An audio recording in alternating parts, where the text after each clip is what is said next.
기도해서 합니다. 불가능은 없습니다. 기도하면 됩니다. 네, 서로 인사합시다. 당신의 기적이 나타납니다. 아멘. 네, 같이 말씀 보겠습니다. 요한일서 2장 15절로부터 17절까지 말씀 되겠습니다. 네, 요한일서 2장 15절로 17절 우리 석절 말씀입니다. 우리가 합독하겠습니다. 시작. 이 세상이나 세상에 있는 것들을 사랑하지 말라. 누구든지 세상을 사랑하면 아버지의 사랑이 그 안에 있지 아니하니 이는 세상에 있는 모든 것이 육신의 정욕과 안목의 정욕과 이생의 자랑이니 다 아버지께로부터 온 것이 아니요 세상으로부터 온 것이라. 이 세상도 그 정욕도 지나가되 오직 하나님의 뜻을 행하는 자는 영원히 거하느니라. 아멘. 제목은요, 세상을 경계하라. 따라해 보십시오. 세상을 경계하라. 오늘날 세상이 무섭게 발전하고 있습니다. 비행기가 발명된 지가 100년이 조금 넘었는데 이제 지금은 하늘이 비행기로 뒤덮여 있습니다. 온 세계가 하루 1일권에 들어와서 어디든지 갈 수 있는 그러한 좋은 세상이 되었습니다. 인터넷 혁명으로 인해서 이제는 온 세계가 마치 전화기 한 대 속에 들어와 있는 그러한 느낌이 듭니다. 전화기로 집안의 모든 일들 처리할 수 있는 그런 편리한 세상을 우리는 지금 살아가고 있습니다. 과학의 발전으로 인해 삶은 점점 더 편해지고 있고 의학의 발전으로 인해서 사람들은 점점 더 건강해지고 인간의 수명은 점점 늘어나고 있습니다. 이러한 세상에 대해서 먼저 하나님께 감사를 드립니다. 오늘 사도 요한은 이 본문 석절에서 세상이라는 단어, 코스모스라는 단어를 6번이나 반복하고 있는데 사도 요한은 이렇게 얘기합니다. 세상을 사랑하지 말고 세상에 있는 것들을 사랑하지 말라. 단호하게 경고하고 있습니다. 왜 사도 요한은 세상을 사랑하지 말라고 할까요? 먼저 이 사도 요한이 말하는 그 세상의 의미를 먼저 살펴봐야 될 것입니다. 이 세상이라는 단어는 여러 가지 의미로 사용되고 있는데 첫 번째, 이 세상이라는 것은 자연 만물을 가리킬 때 세상이라고도 얘기합니다. 사도 요한이 얘기하는 이 세상은 하나님이 지으신 자연 만물, 이것을 얘기하는 것이 결코 아니지요. 하나님께서는 아름다운 하늘과 땅을 지으시고 그리고 삼라만상을 인간에게 선물로 주셨습니다. 하나님께서 6일 동안 세상을 창조하시고 하나님 보시기에 심히 좋았더라 경탄하셨습니다. 그러므로 우리는 세상을 누릴 수 있고 그리고 세상을 감사함으로 받으면 되겠습니다. 세상이라는 단어는 또한 세상 사람을 가리켜서도 사용되기도 합니다. 요한복음 3장 16절 보시니까 하나님이 세상을 이처럼 사랑하사 독생자를 주셨으니 하나님이 세상 사람들을 이렇게 사랑하셔서 독생자를 주셨다는 것입니다. 그러므로 세상 사람들도 우리의 사랑의 대상이 되겠습니다. 하나님의 가장 큰 계명은 하나님을 사랑하고 내 이웃을 세상 사람들을 사랑하라고 말씀하신 것이기 때문에 분명히 사도 요한이 얘기하는 세상을 사랑하지 말라는 것은 세상 사람을 얘기하는 것도 아닙니다. 그럼 사도 요한이 얘기하는 세상은 도대체 뭘까요? 오늘 16절을 보시면은 사도 요한이 얘기하는 이 세상의 의미를 분명하게 알 수 있습니다. 16절에 말씀하시길 이는 세상에 있는 모든 것이 육신의 정욕과 안목의 정욕과 이생의 자랑이다. 요한이 얘기하는 세상이라는 것은 쉽게 얘기하면 인간의 욕심으로 가득한 세상을 지금 얘기하는 것입니다.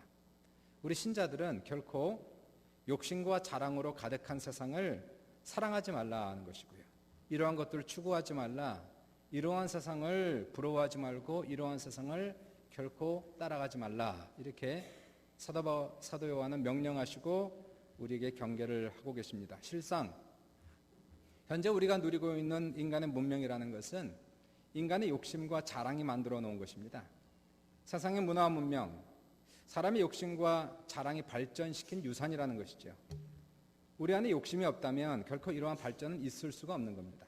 사람은 좀 더 잘 살기 원하고 더 행복하기 원하고 더 건강하기 원하고 더 아름다워지기 원하고 더 높아지기 위한 욕심이 있기 때문에 세상의 발전이 가능하다는 것이죠. 인간의 먹거리를 위해서 만들어 놓은 음식 문명은 참 대단한 발전을 했습니다. 각 나라마다 더 맛있는 음식을 만들어내고 사람들의 구미에 맞는 음식을 만들어서 그리고 돈을 벌기 위한 인간의 욕심은 한없는 그러한 음식 문명을 발전시킨 것이고요. 인간의 볼거리를 위해서 만들어 놓은 엔터테인먼트 문화도 엄청나게 발전을 했습니다. 시각을 즐겁게 하고 그래서 이것을 통해서 재미있는 프로그램들을 엄청나게 많이 발전을 시킨 것이 세상의 문화라는 것이죠. 세상은 스포츠에 열광을 합니다. 축구에 열광을 해서 2000년도에 서울에서 월드컵이 있었을 때에는 한국 전체가 떠들썩했습니다. 빨간 옷을 입고 엄청나게 수많은 사람들이 서울에 모여서 환호를 했습니다. 음악 문화를 보시고 춤 문화를 보십시오. 싸이가 강남 스타일로 말춤을 추었을 때에 말춤 출 수 있습니까? 말춤을 추었을 때에는 온 세계가 법석거렸어요. 한국의 한류가 동남아시아뿐만이 아니라 싸이를 통해서 북미까지 강타해서 한국의 위상을 높여놨습니다. 그래서 우리 한국은 이러한 것을 통해서 상당히 자랑스러워해요. 그리고 떠들어야 됩니다. 얘기합니다. 한류를 보라. 중국도 안 되고 일본도 안 되는 일들을 우리 한국이 해냈다는 거죠. 이러한 현상, 이렇게 자랑하는 모습들은 세상 사람만 자랑하는 것이 아니라 우리 교인들도 교회 다니는 성도들도 이러한 것을 자랑하고 있다는 것입니다. 근데 우리가 물어봐야 되는 것이 있습니다. 과연 이런 한류라든가 스포츠 문화라든가 이러한 것들이 하나님과 무슨 상관이 도대체 있을까요? 이러한 문화가 과연 하나님을 경배하는 것입니까? 하나님께 영광을 돌리는 것입니까? 이러한 문화가 교회를 부흥시켰습니까? 영혼을 구원했습니까?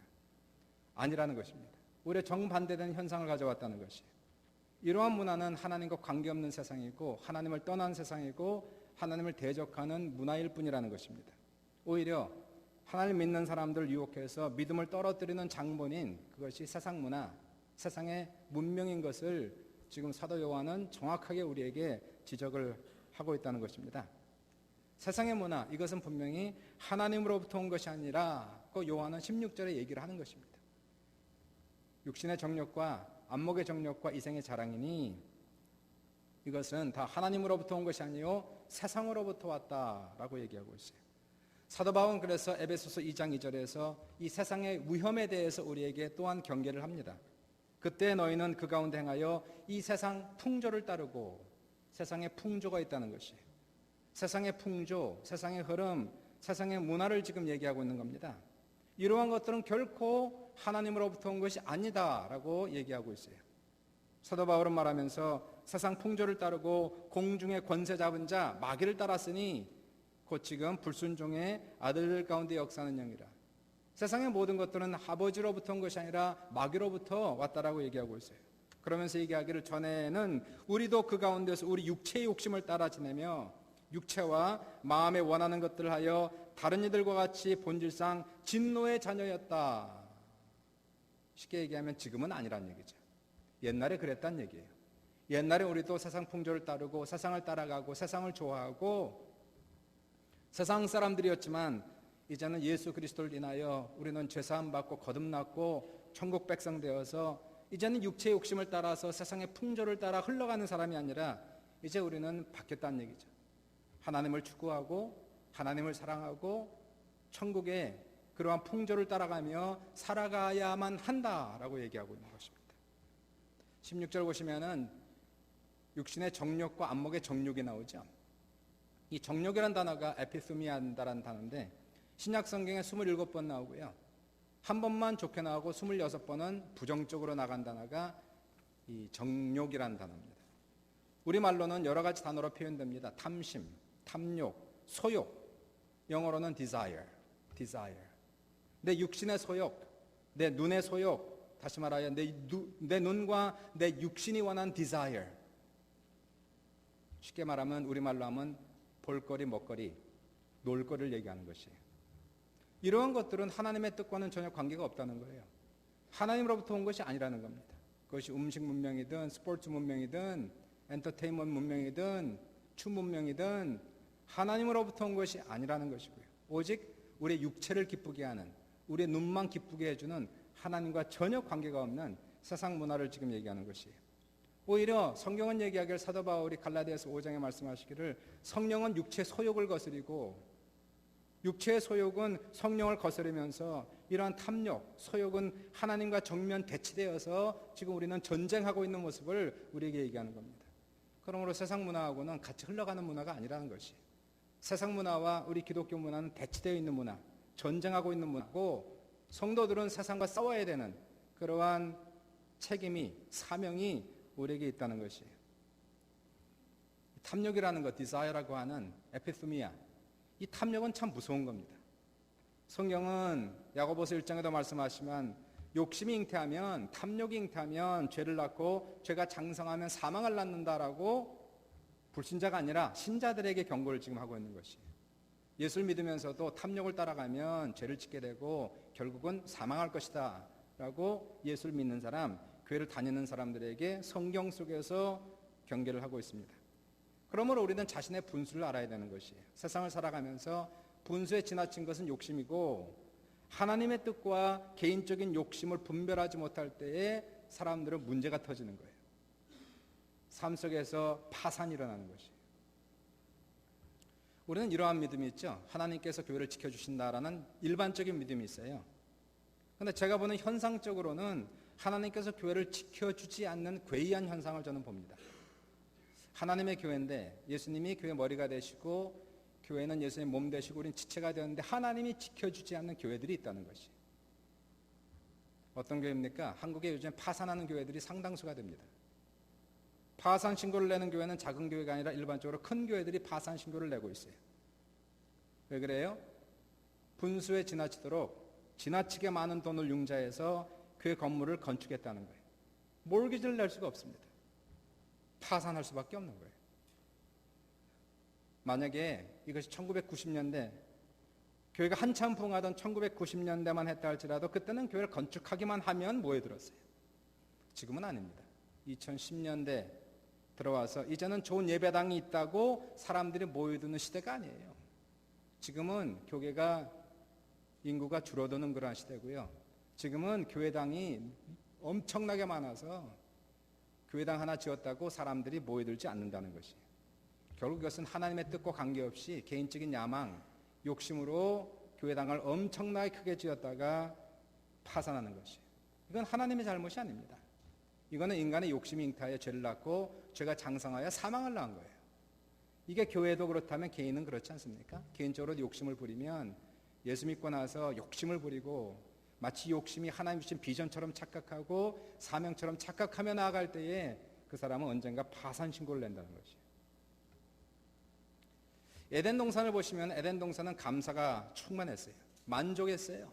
먹고 마시는 거로 감사하고 만족했어요. 그러나 에덴 동산에 욕심이 들어오고 자랑심이 들어오면서 에덴 동산에 망가지기 시작한 거예요. 마귀는 하와를 유혹하면서 이렇게 얘기합니다. 내가 선악과를 먹는 날에 정녕 내 눈이 밝아져서 하나님처럼 될 것이다. 자랑심, 공명심을 부추기면서 얘기했어요. 하와가 선악과를 보니까 보암직도 하고 볼거리, 먹음직도 하고 먹거리, 지혜롭게 할 만큼 탐스럽기도 한지라 하와가 먹고 아담에게 주어서 먹었습니다. 보세요. 하나님께서 에덴 동산에 지어준 모든 나무들은 다 2장 9절을 보시니까 보기에 아름답고 먹기에 좋은 나무가 나게 하셨다는 얘기예요. 다 좋았습니다. 그런데 거기에 만족을 못했어요. 탐욕을 부렸어요. 공명심이 있었어요. 마귀가 그것을 부추겨서 결국은 욕심을 부린 것이 인류의 타락을 가져왔다는 사실이에요. 인류가 망가졌다는 사실입니다. 마귀가 예수님을 시험할 때도 역시 똑같아요. 탐심과 자랑심을 부추기는 겁니다. 돌이 변하여 떡이 되게 하라. 육신의 욕심. 세상의 모든 것들을 보여주면서 나에게 절하면 내가 다 주리라. 그리고는 높은 데서 뛰어내려 천사가 와서 너를 받들어주는 것을 사람들이 보게 하라. 공명심을 부추기고 자신을 막 과시하라. 예수님께 얘기하지 않습니까? 사람의 마음속에 그런 것이 다 있다는 거예요. 과시하고 싶고 나타내고 싶고 보여주고 싶고 남들보다 더 부자가 되고 싶고 남들을 이기고 싶고. 기독교라는 것은 믿음을 통해서 물욕을 채워주고 명예욕을 채워주는 게 우리 기독교가 아니고 우리의 신앙이 아닙니다. 신앙심이라는 것은, 기독교의 능력이라는 것은 사람의 힘으로, 사람의 능력으로 없앨 수 없는 욕심, 인간의 노력으로, 인간의 힘으로, 종교의 힘으로도 안 되고 사람의 능력으로도 안 되는 욕심을 버릴 수 있는 힘이 기독교라는 것이에요. 예수님의 능력으로, 성령의 능력으로 내 힘과 내 능력과 내 결단과 종교심으로 왔던 것들을 예수를 믿었더니 예수께 나와서 회개했더니 내 속에 있었던 욕심이 깨어지고 내 속에 있었던 자랑심이 깨어지고 변화받는 것이 기독교의 능력이라는 것이에요. 기독교는 세상에 소망을 두는 종교가 아닙니다. 여기에서 더 잘 살고 여기서 더 잘 먹고 여기에서 더 높아지고 그런 것이 기독교의 본질이 아니고 기독교의 본질은 오히려 이 세상과 하직하는 거예요. 이 세상에 대해서 죽는 것이에요. 그리고 이제는 오직 우리의 소망을 하나님께 천국에 두고 살아가는 것이 진정한 기독교의 신앙임을 믿으시길 주님의 이름으로 축원합니다. 그러므로 이 세상의 모든 것들이 하나님으로부터 온 것이 아니라 세상으로부터 온 것이라면 세상으로부터 온 것이라면 결코 우리는 받을 수가 없는 거예요.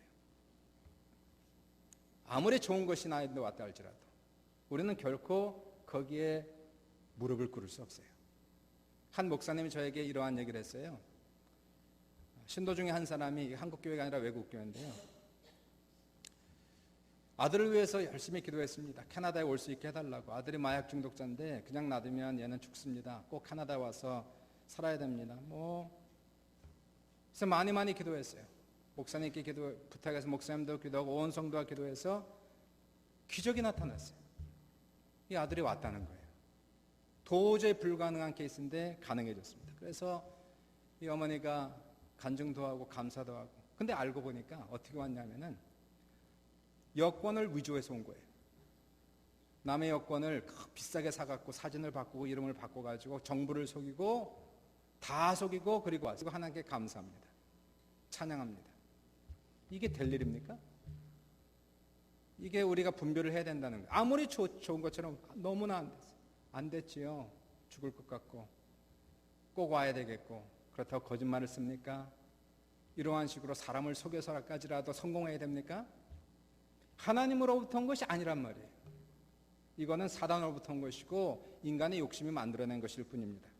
그래서 우리는 물질과 성공에 대한 유혹을 경계해야 된다는 사실이에요. 물론 하나님이 주신 것이라면 감사하죠. 하나님 물질도 주시고 명예도 주시고 하나님이 성공도 주시고 하나님이 소스라면, 하나님이 기원이라면 당연히 하나님 할렐루야 감사합니다. 그러나 우리에게 아무리 큰 물질의 유혹이 오고 성공과 명예의 유혹이 오는데 그것이 우리의 믿음을 떨어뜨리는 성공이라면 우리는 거절해야 되는 거예요. 아무리 좋은 사업과 물질의 기회가 주어져도 이것이 세상으로부터 온 것이고 하나님으로부터 온 것이 아니라면 우리는 절대 사절이라는 사실입니다.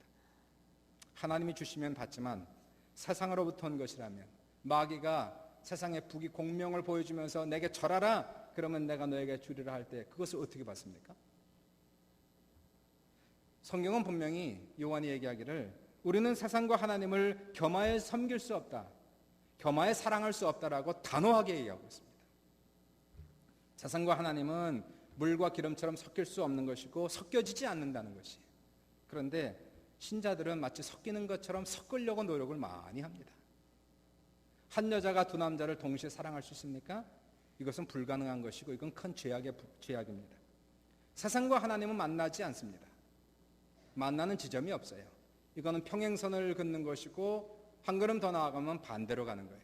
그러므로 세상을 따라가면 따라갈수록 하나님은 멀어지는 것이에요. 하나님을 따라가면 따라갈수록 세상은 멀어지는 것이에요. 하나님과 세상이 동시에 가까워지는 것은 도저히 불가능하다는 것입니다. 하나님도 사랑하고 세상도 사랑한다는 것은 불가능한 것을 가능한 것처럼 얘기하는 사람들이 있다는 것이에요. 하나님의 뜻과 세상의 정욕은 상반되는 것입니다. 세상 사람들이란 뭘까요? 그것은 세상에 있는 하나님 믿지 않는 사람을 가리켜서 세상 사람이라 얘기하는 것이 아니라, 세상 사람들은 하나님을 믿는다고 하고 교회를 다닌다고 하면서 여전히 세상을 좋아하는 사람을 가리켜서 세상적이고 세속적이고 육신적인 사람이라고 성경은 정확하게 얘기하고 있어요. 세상을 사랑하는 신자들을 가리켜서 가늠하는 여인으로 표현합니다. 야고보 4장 4절에 가늠한 여인들아 세상과 벗된 것이 하나님과 원수됨을 알지 못하느냐, 그런즉 누구든지 세상과 벗이 되고자 하는 자는 스스로 하나님과 원수되는 것이다. 세상이 너무 좋습니까? 세상이 너무 아름답습니까? 하나님과 원수가 되고 있다는 것이에요. 세상 문화를 사랑하고 있어요. 세상의 마음을 빼앗기고 있어요. 세상을 추구하고 있어요. 결코 하나님을 사랑한다고 고백하면 안 된다는 것이, 그 마음에는 하나님이 없다는 것이에요. 신자들은 세상을 사랑할 수 없고 세상을 자랑할 수 없습니다. 아무리 내가 많은 것을 받아도 자신의 교육을 자랑하고 자신의 성공을 자랑하고 자신의 사업을 자랑하고 자신의 아름다움을 자랑할 수가 없어요. 세상과 하나님은 서로 원수가 되고 욕심과 자랑으로 쌓아올린 세상 문화, 이것은 하나님을 떠난 세상, 하나님과 관계없이 살아가는 세상, 하나님을 부정하고 부인하고 사람을 타락시키는 세상이라고 요한은 지금 얘기합니다. 성경은 하나님과 돈을 겸하여 섬길 수 없다라고 얘기하고 있어요. 하나님도 사랑하고 돈도 사랑하고 돈도 아끼고, 돈을 사랑하고 세상을 사랑하는 사람들의 마음속에는 결코 하나님의 사랑을 둘 장소가 없다는 것이에요. 세상에 성공했다고 꼭 복을 받았다고 얘기할 수 없습니다. 돈을 많이 벌었다고 사업이 잘 된다고 꼭 좋아할 일만도 아닙니다. 더 중요한 것은 우리 영적 상태, 내 믿음의 상태가 훨씬 더 하나님 앞엔 중요하기 때문에 그런 것이에요. 돈이 많은 것보다 믿음이 부자여야 되는 것입니다. 하나님 앞에 올바로 서는 것이 훨씬 더 중요합니다. 교회는 오히려 가난하고 힘들었을 때에, 힘들고 어려웠을 때에 하나님 앞에 부요한 상태가 있었어요. 기독교가 처음에 태동했을 때에는 정말로 가난하고 힘들고 핍박을 받았습니다. 그런데 성도들은 뜨거웠어요. 신실했어요. 세상과 하나님을 겸하여 섬기지 않았어요. 오직 하나님만을 사랑하고 하나님께만 헌신했어요. 핍박 속에서도 교회는 성장했고 큰 부흥을 체험한 초대교회가 있었습니다. 그러다가 콘스탄틴 황제가 313년에 기독교를 로마의 국교로 만들면서 교회는 부자가 됐어요. 큰 빌딩을 짓기 시작했어요. 사제들이 유명해지기 시작했어요. 교권이 대단해지기 시작했어요. 그러면서 교회는 힘을 잃고 타락하기 시작했어요. 영권이 사라지기 시작했어요. 진정으로 주님이 원했던 교회 모습이 없어지기 시작했어요. 한국도 보십시오. 1900년도 초에 기독교 인구는 1%가 안 됐어요. 1%가 안 된 미전도 종족이었어요. 1907년도 평양에 대붕이 일어났을 때도 기독교 인구가 1%가 안 됐어요. 그러나 1907년도 평양 대붕이 일어나면서 사람이 변화받고 가정이 변화받고 교회가 변화받으면서 1919년 3.1운동까지 지나갑니다. 독립선언문에 사인한 33명 중에 대부분이 기독교인들이었어요. 기독교 인구가 2%가 안 됐는데 3.1운동을 일으킨 분들은 기독교 인사들이었습니다. 사람들은 기독교를 신뢰했어요. 존경했어요. 신자들에 대해서 신자들을 경외했어요. 지금은 기독교가 부흥해서 25%라고 합니다. 엄청나게 큰 교회들, 엄청나게 큰 예배당을 건축했습니다. 감사하기도 하죠. 성도들은 벤츠를 타고 옵니다. 성도들이 비싼 옷을 입고 옵니다. 큰 반지를 끼고 옵니다. 그런데 기독교가 힘이 없어졌어요. 약해졌어요. 사람들한테 손가락질을 받고 있어요. 돈이 많다고 성공했다고 꼭 그것이 복이라고만 얘기할 수 없다는 것이, 물론 하나님이 주시는 복은 받아야 되지만 세상으로부터 오는 복이라면, 세상이 주는 성공이라면 우리는 거기에 대해서 결코 예스를 할 수가 없다는 것이, 성경은 분명히 얘기를 세상은 반드시 지나간다라고 17절에 그렇게 말씀을 합니다. 지나간다. 영원하지 못하다는 것이, 한 걸음 더 나아가서 영원하지 못하다는 것은 하나님께 멸망받을 날이 있다는 것을 지금 얘기합니다. 세상을 사랑하고 세상에 소망을 두는 사람은 언젠가는 세상 때문에 실망하고 세상 때문에 탄식해요. 세상 때문에 후회하고 세상 때문에 눈물 흘린 날이 반드시 오게 돼 있습니다. 세상은 영원하지 않기 때문에, 세상은 우리에게 약속을 주지 못하는 것이기 때문에 그런 것이에요. 롯은 그의 삼촌 아브라함과 있을 때에는 정말 믿음이 좋았어요. 믿음이 좋으니까 하나님이 복을 주셔서 그도 거부가 되었어요. 그러나 욕심이 들어왔어요. 더 큰 부자가 되기 위하여, 더 사업을 늘리기 위하여 눈을 들어 소돔과 고모라 땅을 바라보고 그들로 갔어요. 사업하기가 좋은 도시였습니다. 그 당시에 가장 큰 도시가 소돔과 고모라였어요. 많은 사람이 살고 있었고 무역이 왕성하게 일어난 도시 소돔과 고모라였어요. 그러나 그 도시는 타락한 도시였어요. 인간의 욕심과 자랑으로 쌓아올린 바벨탑 같은 도시, 수많은 동성애와 폭력이 있었던 도시가 소돔과 고모라였습니다. 결국은 그 인간이 쌓아올린 욕심과 자랑으로 쌓아올린 바벨탑 소돔과 고모라는 얼마 가지 못했습니다. 영원하지 못했습니다. 하나님께서 유황불로 태워버리시고, 롯이 가지고 있었던 그 재산, 믿음이 좋았을 때 하나님께 복을 받았던 그 재산까지도 전부 다 불에 타버렸어요. 결국은 아무것도 없이 거지가 되어서 도망가다가 그 아내는 뒤를 돌아보다가 소금기둥이 되었습니다. 세상을 연연하고 세상을 바라보고 세상줄을 끊지 못하다가 결국은 그도 소금기둥이 되어서 멸망당한 그런 모습을 우리가 보게 됩니다. 우리는 세상의 문화 속에 살아갈 수밖에 없습니다. 세상이 발전하고 세상이 흥황하는 그러한 문화 속에 살아가면서 경계해야 되는 것이 이거라는 얘기예요. 완전히 떠나선 살 수 없지만, 산속에 들어가서 돌을 닦을 수는 없지만, 혹시나 세상을 살아가며 나도 혹시 세상 사람처럼 되는 것이 아닌가를 경계하라는 것이에요. 교회는요 30-40년 전만 해도 그 당시에 교회를 다니신 분은 아시지만 상당히 보수적이었습니다. 좀 지나치게 보수적이었어요. 그 당시에 교회 논쟁은 교회에서 전자기타를 칠 수 있는가, 교회 드럼을 칠 수 있는가가 큰 이슈였습니다. 그래서 교회 안에서 많은 교회들이, 특별히 보수적인 교회들은 기타를 치지 못했고 드럼을 치지 못했던 시절이 30-40년 전이었어요. 연예인들이요, 예수 믿는 사람이 무슨 연예인이 됩니까? 연예인들은 교회 앞에 발을 붙일 수가 없었습니다. 예수 믿는 사람이 무슨 연예인이 됩니까? 그만큼 기독교가 보수적이셨던 시절이 30-40년 전이었어요. 근데 지금은 완전히 반대되는 현상이 일어났습니다. 지금은요 웬만한 목사님 와도 사람들이 모이지 않습니다. 그런데 유명 연예인이 오면 사람이 매 터집니다. 유명 연예인이 훨씬 더 집회하긴 좋은 시대가 지금 시대예요. 교회 안의 예배 문화는 세상의 콘서트를 방불합니다. 찬란한 불빛이 비춰지고 콘서트 현상처럼 음악을 해야 사람들이 좋아하는 시대가 지금 시대예요. 근데 우리가 조심해야 되는 것은 그 자체가 나쁘다는 것이 아니라 과연 진정으로 하나님이 원하는 것이 무엇인지, 이것이 과연 신령한 예배인지 아니면 볼거리를 주고 놀거리를 제공하는 것인지 아닌지를 우리가 확실하게 구별을 해야 된다는 사실이에요. 우리도 잘못하면 나도 모르는 사이에 세상 사람처럼 돼버리는 이러한 위험성이 있다는 겁니다. 세상과 하나님은 정말로 틀린 것 같아요. 참된 신자들의 관점, 정말로 거듭나고 성령 받아서 하나님 앞에 올바로 서고자 하는 사람들과 그냥 예수 믿어도 세상의 풍조를 따라가는 성도들, 교인들의 모습은 판이하게 차이 날 수밖에 없는 거예요. 여러분은 어느 쪽입니까? 정말로 하나님을 믿고 하나님을 섬기면서 세상에 등지고 살아갑니까? 아니면 하나님을 믿으면서도 세상을 따라가고 살아갑니까? 한국이 있는 거창고등학교는 정말 거창합니다. 특별해요. 이 학교는 기독교 학교죠. 그래서 매년 졸업생들에게 주는 직업 선택의 10계명 중에서 몇 가지만 소개하자면, 졸업할 학생들에게 이러한 기독교적 가치관을 심어주는 거예요. 몇 가지만 얘기하면, 월급이 적은 쪽을 선택하라. 내가 원하는 것이 아니라 나를 필요로 하는 것을 선택하라. 승진의 기회가 거의 없는 것을 선택하라. 아무도 가지 않는 곳으로 가라. 장래성이 전혀 없다고 생각되는 곳으로 가라. 사회적 존경 같은 것을 바라볼 수 없는 곳으로 가라. 한가운데가 아니라 가장자리로 가라. 왕관이 아니라 단두대가 기다리고 있는 곳으로 가라.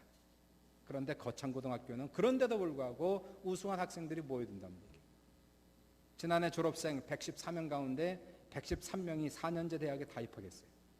서울대, 연세대, 고려대 27명이 합격했고, 카이스트에 1명이 합격했고, 교육대학에 6명, 그래서 수도권에 있는 대학에 77명이 합격을 했고, 지방대학엔 36명이 진학을 했다고 합니다.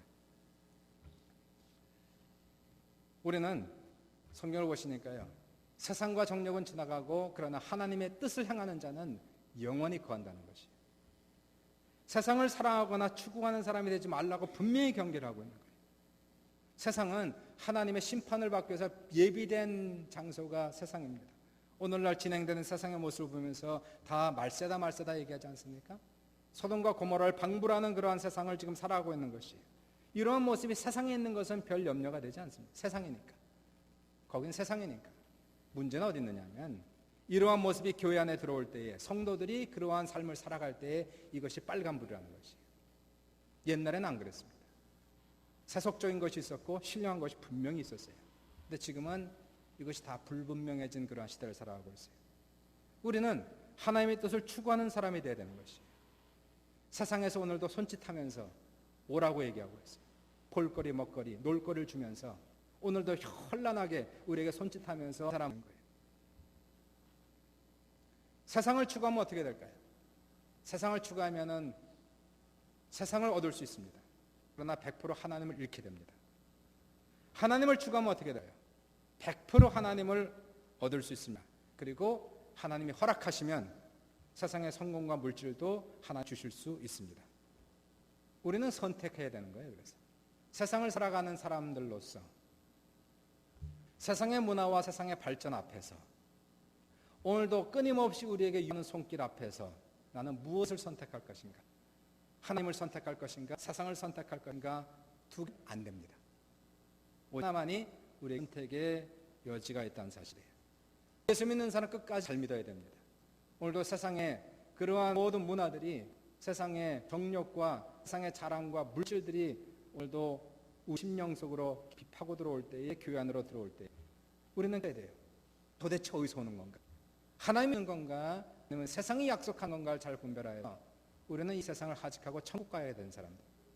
여기가 끝이 아니라 천국을 가야 되는 사람들. 거기에서 우리는 상급을 받아야 될 사람들이고 거기에서 칭찬을 받아야 되는 사람들입니다. 이 세상 바라보지 마세요. 이 세상을 추구하고 따라가지 마세요. 오직 하나님만 바라보고 따라갈 때에 하나님 큰 은혜를 주실 것이고 세상은 경계해야 됩니다. 세상은 해야 되는 것이에요. 세상은 오늘도 조심스럽게 한 걸음 한 걸음 달려갈 때에 하나님의 놀라우신 은혜 주신 우리 귀한 성도들이 넘치시기를 점으로 축원합니다. 잠깐 기도하겠습니다.